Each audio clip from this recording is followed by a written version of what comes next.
Assalamualaikum warahmatullahi wabarakatuh. Selamat datang kembali di Ritsarla Hilary Channel. Oke, untuk video kali ini kita akan membahas tentang 7 langkah nyuap bisnis jadi lebih baik. Oke, jangan lupa teman-teman mohon di subscribe, like, dan komen di Ritsarla Hilary Channel agar kami semakin bersemangat untuk berbagi informasi. Oke teman-teman, begini ceritanya, saya tuh sering banget melakukan email kepada teman-teman, gimana barangkali ada masalah-masalah tentang bisnis usaha. Nah, uniknya, saat saya sedang sharing lewat email seperti itu, nggak sedikit nih yang balas email saya dengan curhat masalahnya secara belak-belakan. Kalau ada yang curhat sih ya saya senang aja, karena dari sana saya juga bisa belajar dari cerita orang lain. Nah, dari curhatan-curhatan yang masuk nih, ada beberapa masalah yang ternyata dialami oleh banyak orang. Ya, bukan satu atau dua orang, tapi dirasakan oleh banyak orang. Masalahnya adalah bisnis sudah lama, tapi hasil masih segitu-gitu aja. Oke, barangkali ini juga dirasakan oleh teman-teman semua yang di sini ya, yang melihat video ini ya. Oke, akan kita bahas bagaimana 7 langkahnya seperti itu, teman-teman. Oke, teman-teman, 7 langkah yang perlu dilakukan pertama adalah untuk membuat bisnisnya berubah ke arah yang lebih baik, ada 7 langkah yang bisa dilakukan, yaitu insya Allah ada perubahan. Apa saja langkah-langkah? Yang pertama adalah step pertama, besarkan niatnya, teman-teman. Coba saya tanya, siapa nih yang bisa membuat bisnis kita sukses besar? Kalau tiba-tiba ada pertanyaan seperti itu, saya yakin mayoritas orang menjawab dengan jawaban yang sama. Yaitu satu-satunya yang bisa membuat bisnis kita besar adalah Allah SWT. Oke ya, cuma Allah yang bisa seperti itu. Nah, lalu kalau sudah seperti itu, kenapa saat berbisnis masih berharap dengan yang lain? Hayo. Nah, kesalahan mereka yang bisnisnya mentok adalah karena bergantung kepada selain Allah. Oleh karena itu, kita harus bergantung pada Allah. Nah, bisnis bisa berhasil karena Allah izinkan, bukan semata-mata karena kemampuan pengusahanya. Nah, lantas bagaimana cara dapat izin Allah? Jawabannya adalah setting niat kita. Mohon maaf nih teman-teman, selama ini mungkin kalau ada yang bisnisnya biasa-biasa saja itu karena niatnya mungkin biasa-biasa saja, bukan hasil yang didapat, tergantung niatnya. Nah, niat dapat dunia saja, akan dapat dunia saja. Niat dapat akhirat, akan dapat akhirat. Fakta di lapangan adalah karena niatnya biasa untuk diri sendiri, akhirnya banyak orang mensabotase proses bisnisnya. Ketemu masalah sedikit, istirahat. Ketemu hal sulit dikit, ngeluh. Ketemu ujian, nyerah. Itu semua karena apa? Karena niatnya kecil. Nah, niatnya kecil itu sama dengan energinya kecil, teman-teman. Karena itu, saya mengajak siapa saja kalau ingin bisnisnya berubah, coba besarkan niatnya. Mereka yang bisnis untuk diri sendiri berbeda dengan mereka yang bisnis untuk keluarganya. Mereka yang bisnis untuk orang banyak, dan mereka yang bisnis untuk umat. Semakin besar niatnya, maka semakin besar pertolongan Allah. Nah, kita ini pada dasarnya nggak bisa apa-apa, teman-teman. Terbatas kemampuan kita, lemah, nggak berdaya. Nah, karena itu, selalu ingat bahwa Allah melihat niat hambanya. Ada niat, ada pertolongan Allah. Hidup cuma satu kali nih, rugi kalau niatnya kecil. Jangan pusingkan keterbatasan diri, pikirkan kemahabesarannya. Yuk, besarkan niatnya agar pertolongan Allah semakin dekat. Nah, step kedua adalah muhasabah. Setelah teman-teman niatnya lebih besar, maka lakukan evaluasi, cari tahu nih apa penyebabnya, kenapa bisnisnya gitu-gitu aja. Temukan apa pangkal masalahnya. Ambil waktu sendiri untuk teman-teman tanpa gangguan siapapun, lalu mulailah menganalisa, bertanya kepada diri sendiri, apa sih yang menyebabkan bisnis saya begini-gini aja. Pesan saya nih, saat musabah, jangan sekali-kali menyalahkan siapapun. Kalau menyalahkan, salahkan diri sendiri aja. Kenapa? Karena saya percaya bahwa apapun yang menimpa diri kita itu terjadi karena ulah kita sendiri. Bukankah sudah jelas nih, seluruh jin dan manusia bergabung mau mencelakakan kita, kalau Allah nggak izinkan, mustahil itu bisa terjadi. Padahal itu semua manusia dan jin bergabung loh. Terus kenapa ada masalah? Oke, jadi kita bermusahabat terlebih dahulu, teman-teman. Jadi, jangan salahkan siapa-siapa. Fokus aja nih menemukan apa yang bermasalah dari diri sendiri. Lalu, apakah muncul masalah karena apa? Misalkan nggak tahu ilmunya, kurang konsisten praktiknya, masih suka nunda-nunda, akhlaknya dengan orang yang bermasalah, ada dosa yang egonya terus berjalan, atau apa. Nah, saat melakukan muhasabah ini jangan lupa berdoa kepada Allah, minta petunjuk. Mungkin ada yang luput karena keterbatasan pengetahuan kita. Jadi kita berdoa minta Allah tunjukkan. Sampai sini paham, teman-teman? Oke, muhasabah, evaluasi, cari tahu apa sumber masalahnya. Yang baik-baik datang dari Allah, yang buruk-buruk terjadi karena ulah manusia itunya sendiri, teman-teman. Nah, oke teman-teman, jadi di sini step ketiga adalah komitmen, teman-teman. Selesaikan penyebab masalahnya. Sudah tahu nih teman-teman masalahnya apa, terus selesaikan. Kalau masalahnya ada di kebiasaan, langsung stop kebiasaan ini, jangan lakukan lagi. Kalau masalahnya merembet kemana-mana, coba diselesaikan satu persatu, dan jangan diulangi lagi. Sukses itu ada polanya, teman-teman. Sama seperti gagal juga ada polanya. Jadi kalau mau sukses, jangan lakukan yang orang gagal lakukan. Allah alias kalau mau dapat hasil yang baik, maka coba balik sikapnya. Misalnya nih, masalah di pengetahuan, maka lakukan sebaliknya tuh nggak belajar. Jika suka malas-malasan, maka harus rajin. Jika punya maksiat rutin, maka kurangi stop maksiatnya, teman-teman. Nah, kemudian di sini teman-teman, cara menyelesaikan masalah itu adalah sebenarnya mudah teman-teman. Jadi teman-teman coba lakukan hal yang berlawanan dengan pemicu masalah. Itulah kenapa kalau ada orang sakit yang dianjurkan dokter selain memberikan obat adalah kurangi makan ini itu atau hindari kebiasaan itu. Ya karena apa? Karena sakit sebenarnya muncul karena makanan dan kebiasaan. Jadi dokter menyuruh untuk lakukan sebaliknya. Dan ini nggak hanya berlaku di bisnis saja teman-teman, tapi di hidup juga. Masalah dalam hidup muncul seringnya karena nggak taat sama Allah. Makin jauh dan makin lupa sama Allah, makin bermasalah hidup, makin dekat dan ingat dengan Allah, maka setiap solusinya akan terasa dekat. Teman-teman lakukan sebaliknya teman-teman ya, kalau punya masalah nanti hasil akan berbeda. Setelah itu apa masalahnya? Selesaikan masalah itu satu persatu teman-teman. Nah, kalau bagian ini sudah clear teman-teman, maka kita lanjut ke langkah berikutnya yaitu step keempat, yaitu adalah tentukan nih mau mencapai apa, rencanakan program 1 tahun ke depan teman-teman. Jadi harus bikin target teman-temannya. Jadi karena ini dalam rangka menyelesaikan bisnis yang begitu-begitu aja jadi berubah, maka langkah yang harus dilakukan setelah menyelesaikan penyebab masalah tersebut adalah mau apa sih? Apa strategi untuk mencapai tersebut? Di bagian ini kita harus paham nih bahwa mengubah kondisi itu butuh waktu. Nggak bisa sehari 2 hari atau seminggu 2 minggu. Kalau ada yang begitu itu namanya sihir alias magic. Dan magic itu haram hukumnya. Oke, menurut saya yang tepat adalah buat perencanaan 1 tahun ke depan. Targetnya mau apa bisnis kita dalam 1 tahun tersebut, biar kita ada rencana. Oke. Nah, kemudian pesan saya yaitu saat menentukan tujuan di awal-awal, goalnya satu aja dulu.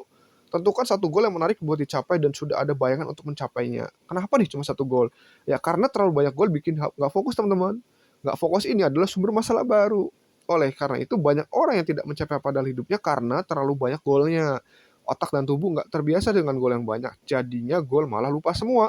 Karena itu di awal-awal bikin satu gol dulu aja. Lebih baik punya satu gol yang dihayati sepenuh jiwa dan berusaha mati-mati mencapainya daripada nggak banyak gol tapi nggak ada satu tercapai. Contoh misalkan nih, punya penghasilan 10 juta per bulan, tembus omset 100 juta per bulan, tabungan nikel dan sedang. Pilih satu gol yang berdampak pada kehidupan teman-teman.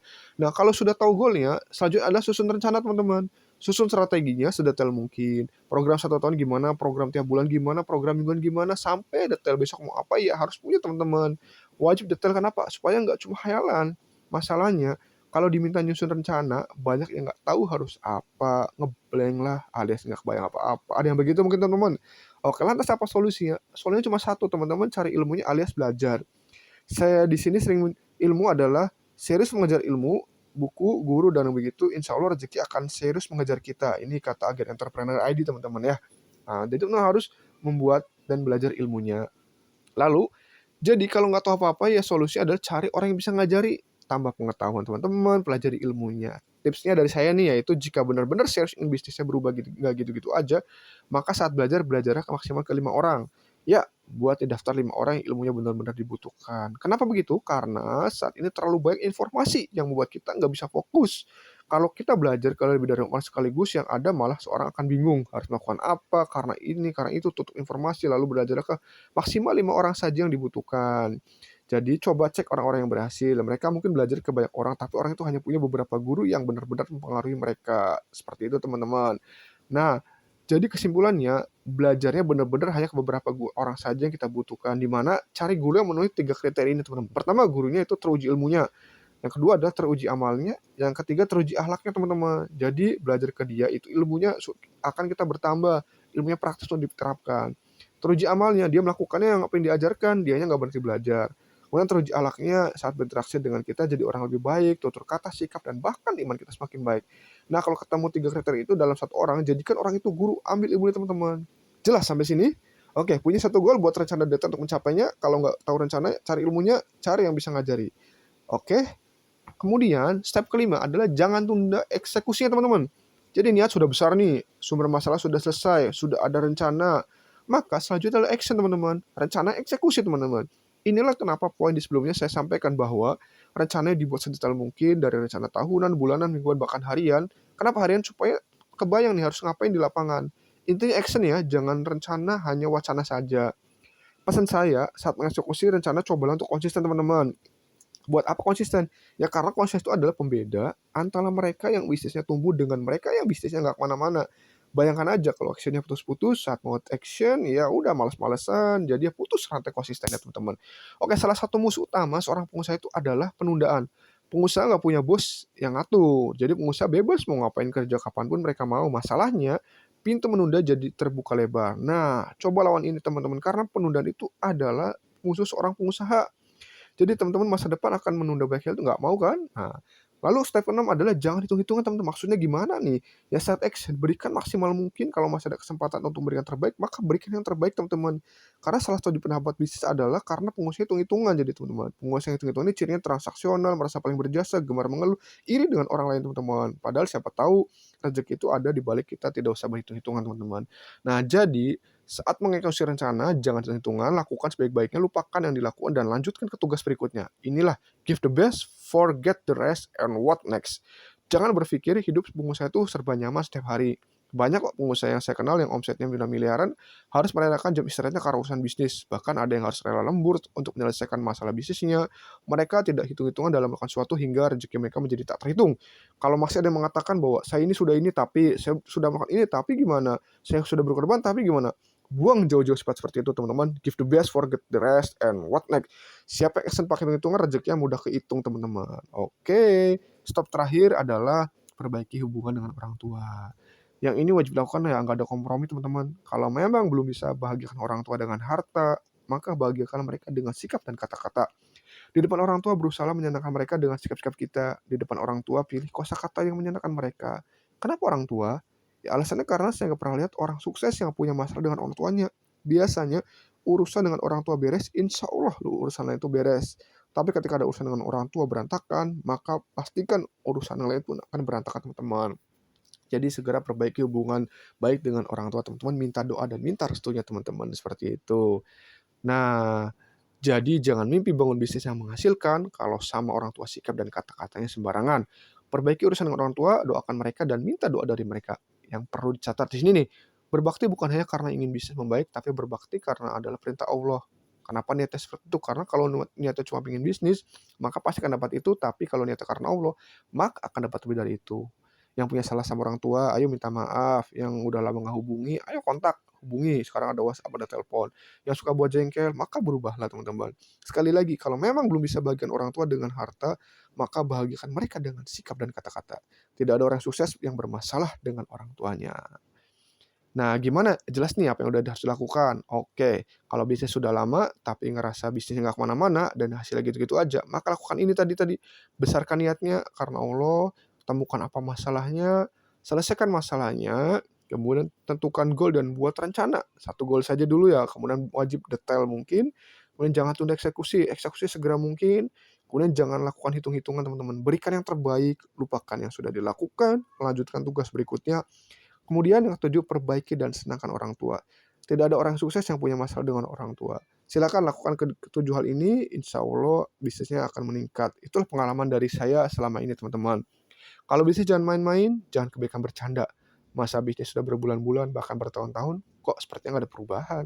Bisnis itu nyita waktu, energi, perasaan. Kalau cuma dijalani seadanya, apalagi sering nunda-nunda, lebih baik berhenti aja jadi pengusaha guys. Karena kalau caranya begitu, ya nggak bakal kemana-mana. Kalau mau hasil yang berbeda, maka harus serius berubah. Dan syarat agar kualitas itu berubah adalah lakukan hal yang berbeda. Kita nggak akan bisa dapat hasil yang berbeda dengan cara yang sama. Teman-teman, pengusaha itu mentalnya tangguh. Jangan sampai sama diri sendiri, keraslah ke diri sendiri. Karena kalau kita lunak ke diri sendiri, maka kehidupan akan keras kepada kita. Nah, kalau kita keras kepada sendiri, maka kehidupan akan lunak kepada kita. Oke teman-teman, itu saja yang dapat saya sampaikan. Mohon maaf jika ada yang tersinggung dengan apa yang saya sampaikan, tapi inilah saya. Saya sering sampaikan ke teman saya, ke tim juga, kalau saya ada salah, tegurlah saya karena saya sayang. Kalau saat salah, saya biarkan itu tandanya nggak sayang. Nah, saya mungkin nggak pernah bertemu dengan Anda, tapi saya sayang dengan Anda. Saya tahu beratnya Anda jadi seorang pengusaha, karena itu tetap semangat teman-teman. Karena itu yang saat ini bisa belum kemana-mana, ayo berubah. Sudah ditunggu banyak orang loh. Kalian bisa menebarkan manfaat, kalian bisa berbagi tentang ide kalian bisa memberikan, menebarkan inovasi kalian. Yang semangat ya teman-teman dalam berusaha. Saya doakan teman-teman semakin sukses dengan menerapkan 7 langkah ini. Saya doakan teman-teman diberikan keridhaan Allah, dimudahkan rezeki dan semuanya teman-teman. Oke teman-teman, itu 7 langkah nyoba bisnis jadi lebih baik dari saya. Solusi untuk yang bisnis sudah lama, tapi hasilnya nggak begitu, nggak berubah-ubah begitu-gitu aja.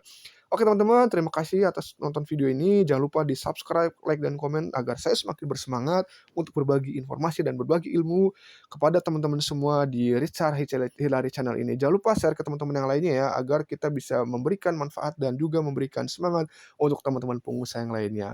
Oke, terima kasih banyak. Mohon maaf, saya ucapkan sekali lagi. Jangan lupa subscribe dan like. Terima kasih, bye-bye. Assalamualaikum warahmatullahi wabarakatuh. luar biasa.